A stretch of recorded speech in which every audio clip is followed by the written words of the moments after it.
Hello po, magandang umaga sa inyong lahat.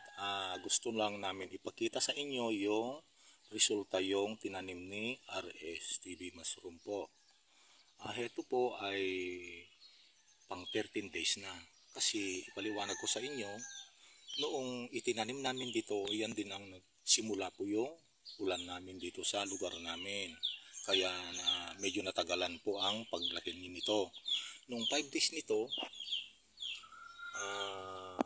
halos wala pang makitang amag yung bed namin noon.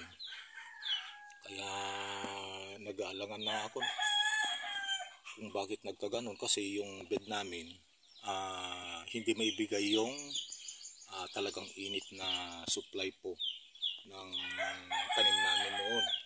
Kasi bali halos 1 week na ambon-ambon lang. Hindi naman masyadong malakas, pero ambon-ambon lang, at saka malamig ang panahon noon. Nakita nyo naman nung simula namin itinanim, ayan na, ulan ng ulan, pero hindi masyadong malakas.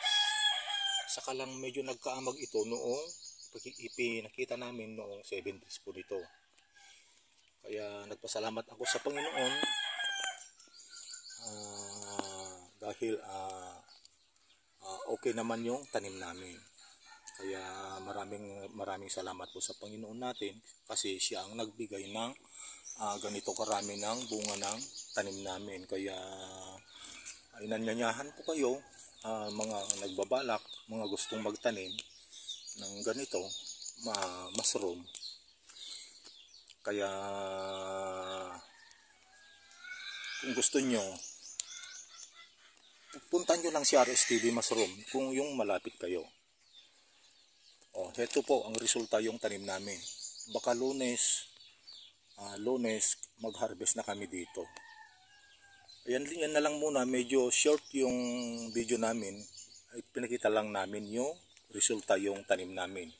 Kaya hindi na namin ipapakita sa inyo, saka na lang ipapakita sa inyo siguro pag sa linggo siguro magla-live tayo sa Sunday. Yan na lang po. Maraming salamat at magandang umaga po sa inyong lahat. Huwag niyo pong magkalimutan mag-like, share, subscribe. Kaya maraming salamat po sa inyong lahat.